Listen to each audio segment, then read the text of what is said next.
मेरे भाई बुजुर्गों दोस्तों, इंसान के बसने से बस्तियां बसती हैं और इंसान के उजड़ने से वो उजड़ती हैं। योगी का बुलडोज़र पूरी दिल्ली में, केजरीवाल के हटने पे बीजेपी का बुलडोज़र चल रहा है। उसमें हमारे तेरे चचेरे की भी दुकानें हैं जिस पे लाल निशान लगा दिए गए हैं।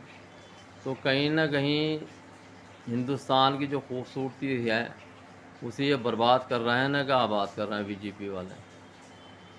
और इंसानों के बसने से रौनक होती है, इंसानों को उजड़ने से बदरौनकी होती है, वीराना छा जाता है। तो ना तो ये मंदिर को देख रहा है, ना मस्जिदों को देख रहा है। छोटी छोटी बस्तियाँ होती हैं ना, उनके पास डॉक्टर होते हैं, छोटे किराने की छोटी छोटी दुकानें होती हैं और छोटे छोटे होटल होते हैं।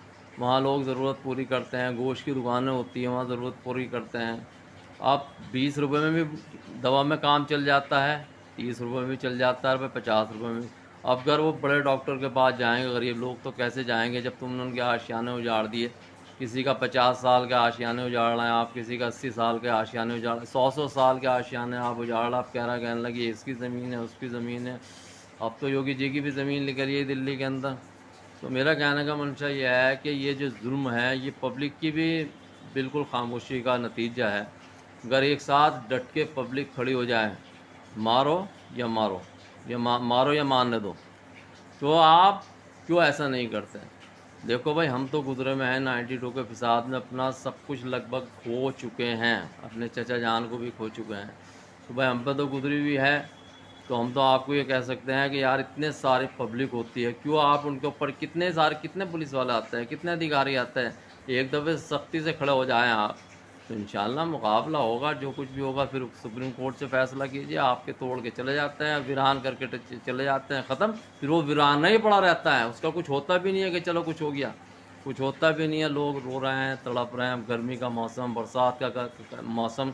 अब ये जो जवान जिनकी लड़कियां हैं, जो छोटे छोटे मासूम बच्चे हैं जो स्कूल जाते हैं, जवान लड़की वाला कहाँ बच्चों को लेके जाएगा यार, कैसी हिफाजत करेगा। ये जुल्म है, जुल्म है। जुल्म के ख़िलाफ़ हमें खड़ा होना पड़ेगा, भारत को बचाना पड़ेगा। भारत को नहीं बचाया गया तो आने वाली नस्लें हमें याद करके कोसेगी, गालियाँ देगी और जूतों की तस्वीर बना के हमारे गले में डाल लेगी। जय हिंद, जय भारत, एक साथ हो जाइए।